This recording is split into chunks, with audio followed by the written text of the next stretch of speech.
गणेशाय नमः। श्री सरस्वते नमः। श्री गुरुभ्यो नमः। जगद्गुरु नरेंद्राचार्य महाराज की जय। सद्गुरु काड़ सिद्धेश्वर महाराज की जय। संत शिरोमणि गजानन महाराज की जय। आद्य जगद्गुरु रामानंदाचार्य महाराज की जय। सियावल्लभ रामचंद्र की जय। गुरुर्ब्रह्मा गुरुर्विष्णु गुरुर्देवो महेश्वरा गुरुर्साक्षात् परब्रह्म तस्मै श्री गुरुवे नमः। सार्थ श्रीमत दासबोध दशक 20वा समास 5वा चत्वार जिनस श्रीराम येथून पाहता तेथवरी चत्वार जिनस अवधारी 1:14:5 ऐसे आहे। परब्रह्म सकळाहून वेगळे परब्रह्म सकळाहून आगळे नाना कल्पने निराळे परब्रह्म ते। परब्रह्माचा विचार नाना कल्पने होऊन पार निर्मळ निश्चळ निर्विकार अखंड आहे। परब्रह्म्यास काहीच तुळेना हा एक मुख्य जिनसाना दुसरा जिनस नाना कल्पना मूळ माया। नाना सूक्ष्म रूप सूक्ष्म आणि कर्दम रूप मुळीच्या संकल्पाचा आरोप मूळ माया। हरिसंकल्प मुळीचा आत्माराम सकळांचा संकेत नामाभिधानाचा येणे प्रकारे पुंडलिक वरदे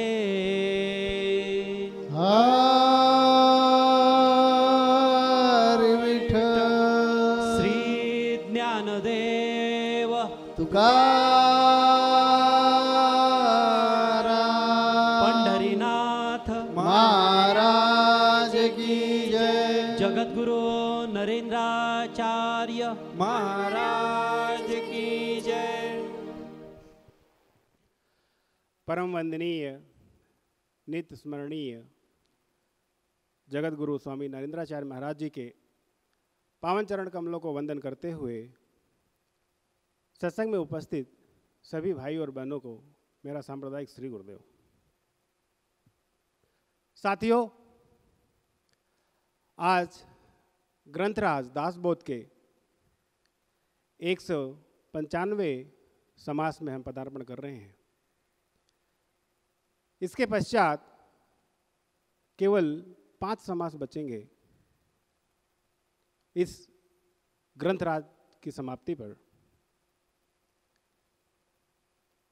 और मुझे पूरा यकीन है कि इतने समासों को सुनने के बाद यहां पर बैठा हर एक इंसान इतना तो समझ ही गया है कि नरदेह पाने के बाद उसे वास्तव में करना क्या है, किन कार्यों को करना है और किन कार्यों को नहीं करना है, किस रास्ते पे चलना है किस रास्ते पे नहीं चलना है। इतनी समझ हम सबको अवश्य आ गई होगी। दोस्तों, इस दशक में समर्थ ने पूरे दासबोध का सार रखा हुआ है।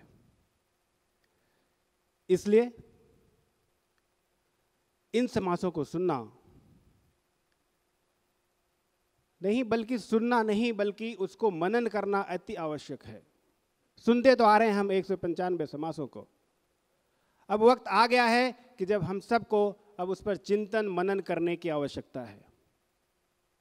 नहीं तो हम सब उस बताए हुए मार्ग पर उस मंजिल तक पहुंचने में सफल नहीं हो पाएंगे जहां समर्थ श्री और हमारे सद्गुरु हम सबको ले जाने के लिए तत्पर हैं।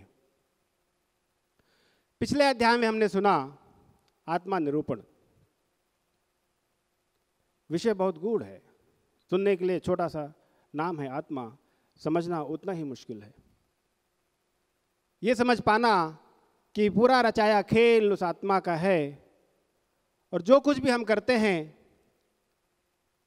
वह सब उस आत्मा से चलित है। सुनते हर बार हैं लेकिन समझ नहीं पाए अभी तक, और इतना आसान भी नहीं है।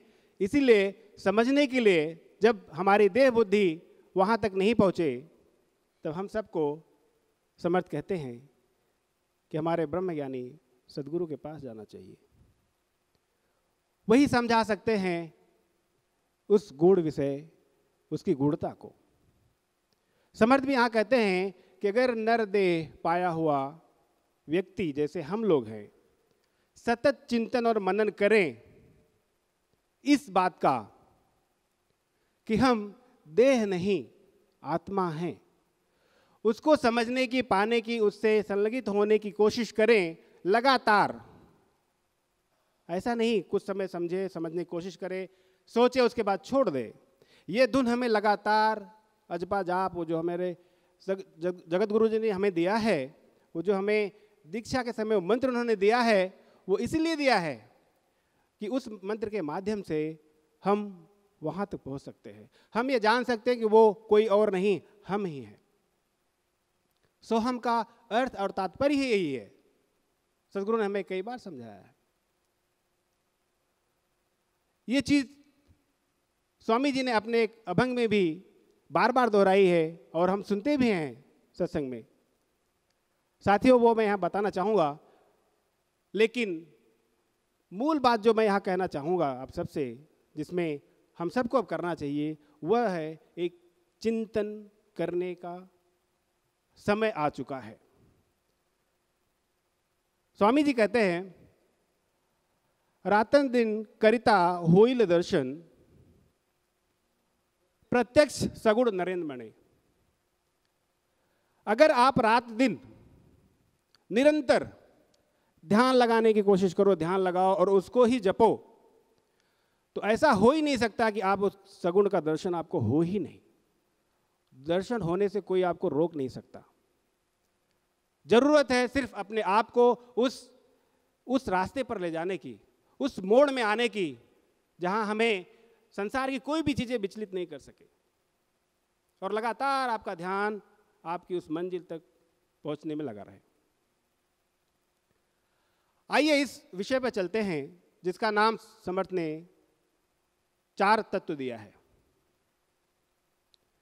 साथियों, बहुत ही अच्छा विषय है जहां तक मेरी समझ जाती है, क्योंकि इस विषय में समर्थ ने पूरे ब्रह्मांड का, ये ब्रह्मांड किन किन चीजों से बना है, इस ब्रह्मांड में क्या क्या चीजें हैं, कौन सी चीजें सम्मिलित हैं, सबका उल्लेख यहां पे किया है उन्होंने यहां 4 बातें बताई है। 4 तत्व मतलब 4 तत्वों से बना हुआ है पूरा ब्रह्मांड है, 4 खंड। पहला कहते हैं कि पहला है ब्रह्म, और ब्रह्म एक ही है। हम सब ने सुना है, हम सब सुनते आ रहे हैं, ब्रह्म सिर्फ एक ही है। वह निराकार है, निरंजन है, निश्चल है, निर्मल है, अनंत है, उसमें कोई विकार नहीं। ब्रह्म यानी परमात्मा, परमेश्वर। दूसरा तत्व जो यहां बताते हैं समर्थ, वो कहते हैं वो है मूल माया, और माया के 14 रूप बताए हुए थे। हमने सुना है पिछले समासों में। माया की उत्पत्ति कैसे हुई हम सब ने सुना कि एक संकल्पना की, परब्रह्म ने संकल्पना की, कल्पना की, उन्होंने माया बनाई, मूल माया बनाई, मूल माया से गुण शोभनी, गुण शोभनी से 3 रजतम गुण बने, और उनसे फिर पंचतत्व बने। तीसरा जो तत्व लेते हैं वह है पंचभूत। आप ध्यान से सुनते जाइए, बाद में हम इसको पुरोएंगे कि पूरा ब्रह्मांड इन्हीं 4 तत्वों से क्यों बना है, 5वां तत्व क्यों नहीं। पंच तत्व, अग्नि, आकाश, जल, वायु, पृथ्वी, हम सब जानते हैं, इसको मैं वापस से दोहराऊंगा नहीं। अंतिम तत्व में आता हूं जो समर्थ कहते हैं यहाँ पे, वह है 4 तरह के प्राणी, ब्रह्म, माया, पंचतत्व, प्राणी। प्राणी 4 प्रकार के हमने पिछले एक अध्याय में सुना था कि 4 प्राणियों के प्रकार इस तरह है। कुछ प्राणी स्थल पर रहते हैं, कुछ जल में रहते हैं, कुछ नभ में रहते हैं, कुछ जल और स्थल दोनों में रहते हैं, ये हम सब जानते हैं। इन्हीं 4 तत्वों से मिलकर ये पूरा ब्रह्मांड रचित हुआ है। उसी की परिकल्पना, उसी की विवेचना यहाँ पे समर्थ कर रहे हैं। साथियों, मैं फिर एक चीज़ यहाँ पे बताना चाहूँगा कि हमने ये चीज़ें पहली बार नहीं सुन रही है, हमने पहले भी सुना हुआ है। अब जरूरत जिस बात की है मैं वहाँ पे आता हूँ। उदाहरणार्थ, पंच तत्व, हमारी ये शरीर अष्टधा प्रकृति से बनी हुई है। 5 तत्व, 3 गुण। क्या कभी हमने ये जानने की कोशिश की सत्संग के बाद कि अगर मेरा ये शरीर 5 तत्व 3 गुणों से बना है तो वो है कहाँ?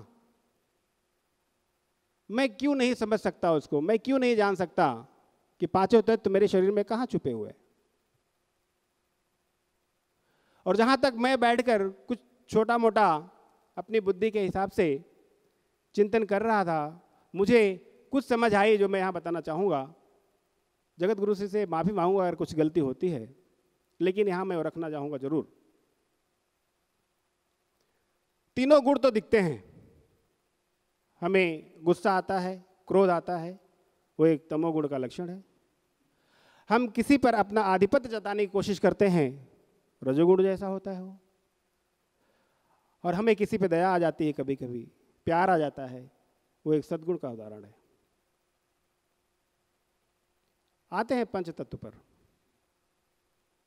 आकाश, जल, पृथ्वी, वायु, ये सब कहाँ है हमारे शरीर में? इनका क्या सहभाग है, इनका क्या उपयोग है मेरे जीवन में, मेरे शरीर में? तो अगर आप ध्यान दें, जैसे अग्नि, अग्नि को हम अपने शरीर में कहाँ ढूंढ सकते हैं? किस चीज से उससे हम उसकी तुलना कर सकते हैं? अग्नि की तुलना दोस्तों हम आँखों से कर सकते हैं। ये पंच ज्ञानेंद्रियाँ जो है, ये वास्तव में आपके पंच तत्वों से ही बनी हुई है। उनके ये आप कह सकते हैं कि उनको दर्शाती हुई ये पंच इंद्रियाँ हमारे शरीर को धारित हुई है। आँखों में कहा जाता है ना, आपको गुस्सा देखना हो तो आँखों में देखो, उसकी आँखें लाल हो गई हैं, आग के जैसी दहक रही हैं उसकी आगे आँखें। उसकी तुलना यहाँ पर अध्यात्म में पंचतत्व जो है वो अग्नि से की गई है। कान की तुलना किससे हो सकती है? आप सोचो। कान का काम क्या है? सुनना। सुनने की क्षमता असीमित होती है। हम जिन चीजों को देख नहीं सकते उसे सुन सकते हैं। और इस पंचतत्व में असीमित चीज क्या है? आकाश। इसकी कोई सीमा नहीं है। अगर आप सोचे तो इसको उससे जरूर जोड़ सकते हैं आप कि आकाश का जो सहयोग है, सहभाग है हमारे शरीर में, वो हमारे कानों के थ्रू है।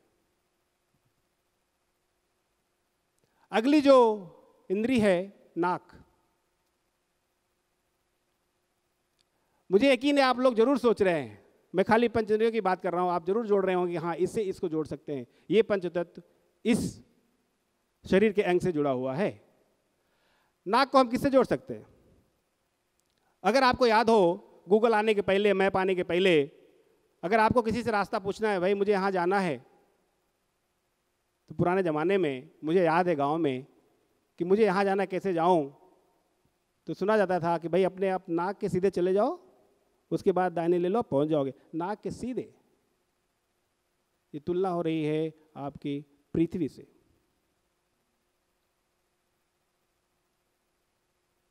अगला पंच, जल। जल ऑफ कोर्स हम सब जानते हैं, जीवा के थ्रू। हमारे जीवा से हर दम जल का प्रसाव होता ही रहता है। इस तरह अगर हम देखें कि जो पंच तत्व जिससे हमारा शरीर बना है वो और कहीं नहीं, हमें हमारे सामने है। इसको कैसे संभालना है, कैसे जानना है, ये एक चीज़ इस समाज को, इस विषय को पढ़ने के बाद जहाँ तक मुझे समझ में आई, मैंने सोचा कि मैं आप सबके समक्ष रखूँगा। कितना सही है मुझे नहीं पता, परंतु मेरे दिमाग में आई तो मैंने बातें आप लोगों से शेयर करी। पिछले एक अध्याय में, पिछले एक सत्संग में हमने सुना था कि सदगुरु के ऊपर हमारे प्रवचनकार आरती जी हैं, उन्होंने बताया था कि सदगुरु, परब्रह्म और हम जैसे लोगों में फर्क क्या है। उन्होंने कहा था कि हमारी जो आदत है वो मांगने की है, हम हमेशा भिक्षुक बने रहते हैं। आज उसी चीज़ को यहाँ रिपीट कर रहा हूँ मैं, थोड़ा अलग तरीके से। कभी हमने सोचा कि हमारे सदगुरु के अंदर ऐसा क्या है कि वो जो भी कहते हैं, जो भी सोचते हैं, वो इस ब्रह्मांड में, इस जगत में घटित हो जाता है। परब्रह्म है, हम सब जानते हैं, उनसे पूरा चराचर चलता है, कण कण में व्याप्त है। पर वास्तविकता में, हकीकत में, सांसारिक रूप से अगर हम देखें, जहाँ तक हमारी देह बुद्धि जाती है, वो तो हमारे जैसे ही है ना। तो वो चीज़ क्या है जो उनको हमसे अलग करती है? वो एक बहुत अच्छी चीज़ है दोस्तों, जो मुझे हमें समझने और फिर याद रखने की जरूरत है। क्यों हम भिक्षुक और क्यों दाता हैं? हमारे सदगुरु दाता हैं, सिर्फ देते हैं, लेते कुछ नहीं। रीज़न है हमें देना आता नहीं, हम खाली मांगते हैं। जिस दिन हम देना सीख जाएंगे, जिस दिन देना हमारी आदत बन जाएगी, जिस दिन वो हमारे आचरण में आ जाएगा दोस्तों, यकीन मानिए आप भी उस स्तर तक पहुंच जाएंगे। कब दोगे आप? जब आपके पास, आपके अंदर से वो पाने की इच्छा समाप्त हो जाएगी। और उसी स्तर को हम कहते हैं ज्ञान पाना, ज्ञान होना। जितने भी संत, महापुरुष, ऋषि हुए हैं, उन्होंने इस जगत से, मानव जाति से, इस सृष्टि से कुछ लिया नहीं है, दिया ही है उन्होंने। हमेशा, हर वक्त, हर एक बंधु को, हर एक व्यक्ति को, प्राणी हो चाहे संसार हो, सृष्टि कोई भी अंग पकड़ लीजिए आप, उन्होंने सिर्फ दिया ही दिया है। ये चीज़ सोचने की ज़रूरत है। आज हम इतना समाज पढ़ने के बाद, इतना ज्ञान पाने के बाद, अगर थोड़ा सा भी अपने आचरण में लाएं कि आज से हम अपनी हैसियत के अनुसार, यथाशक्ति अनुसार, जरूर मैं नहीं बोल रहा हूँ कि घर बेच के किसी को दे दो, लेकिन हमारे पास अगर 10 है तो उसमें 2-1 देने की आदत हमें पड़नी चाहिए। फिर आप देखिए हमारे जीने का तरीका, हमारा स्वभाव, हमारे जो गुण, सद्गुण जिसे हम कहते हैं, उसे हम विकसित करना चाहिए। हमें अपने आप धीरे धीरे विकसित होना और उसका अनुभव आप करना शुरू कर दोगे। कभी कभी समय हमें ये लेसन सिखा जाता है कि अगर आपने ये नहीं किया, अगर आपने समझने की कोशिश नहीं की, तो एक समय ऐसा आएगा कि आपके हाथ कुछ नहीं बचेगा। नरदेह पाकर अगर हमने ऐसा कर्म नहीं किया और अपने आप को नहीं जाना, ये नहीं समझा कि ये माया है पूरी, ये सब यहीं रहना है, हमारे साथ नहीं जाना है, जाएंगे तो सिर्फ हमारे किए हुए अच्छे कर्म करो। सत्य कर्म जितने हम करेंगे, परोपकार जितना करेंगे, वही हमारे साथ जाएगा। परोपकार उपकार नहीं होना चाहिए दोस्तों। किसी का किया हुआ मदद, किसी को आप कुछ देते हो, किसी की मदद करते हो, कभी उसको जाहिर मत करो, उसको परोपकार कहते हैं। तो वही चीज़ आपके साथ जाएगी। एक छोटा सा उदाहरण लेता हूँ मैं, एक कहानी है। बड़ी अच्छी सीख देती है। एक इंसान होता है हमारे जैसा, जिसे इस सांसारिक सुखों में बहुत आनंद आता है।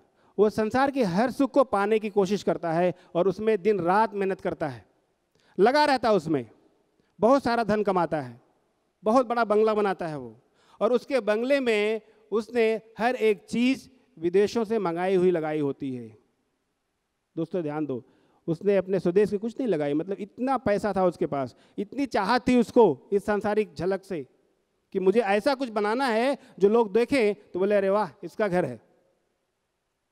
घर बनाया उसने, घर का गृह प्रवेश रखा, पूजा बड़े धूमधाम से, जितना लोगों को बुला सकता था सबको बुलाया उसने। दिखाओपन देखो आप, हमारे अल्प बुद्धि की समझ देखिए। पूजा होता है, पदार्पण का समय आता है घर में गृह प्रवेश का, वो भाई साहब एक पैर अंदर रखते हैं और उनका एक पैर बाहर ही होता है, उनके प्राण पखेरु उड़ जाते हैं, उन्हें अटैक आता है और दरवाजे पे वहीं चौखट पे गिर के तुरंत उनकी मौत हो जाती है। उनका बेटा रहता है, उसने अपने घर के सामने एक अजीब सी लाइन लिख रखी होती है। ज़्यादातर घरों में हम जाएंगे तो शुभ लाभ, आपका स्वागत है, या कुत्तों से बचे रहें, इस तरह के कुछ हमको बोर्ड मिल जाते। लेकिन इसने जो लिखा था वो मैं आपको पढ़ के सुनाता हूँ। आगाह अपनी मौत से कोई बसर नहीं, आगाह अपनी मौत से कोई बसर नहीं, सामान 100 बरस का पल की खबर नहीं। इसका मतलब कि जब वो मौत आएगी पता नहीं लगेगा आपको, क्षण भर में हम यहां पल में वहां, कुछ खबर नहीं लगनी आपको, कोई इंटीमेशन नहीं होता है, कोई निमंत्रण नहीं आता है कि भाई आपको जाना है। लेकिन हम जानते हैं, बता के नहीं आता, फिर भी ये जीना छोड़ देते इस तरह कि भाई आज का दिन, वर्तमान समय ही हमारा सबसे अच्छा समय है, जैसा जीना है, जो पाना है, जो खुशियां हमें बटोरनी है, आज का दिन मेरा अंतिम दिन है, ऐसा सोचकर हम क्यों नहीं जिए? क्यों भविष्य के और वर्तमान की बातों में उलझे हुए रहते हैं? एक संत का मैंने प्रवचन सुना था, उन्होंने कहा आप याद रखो, 1 मिनट के अंदर आपके दिमाग में 60,000 बातें आती हैं।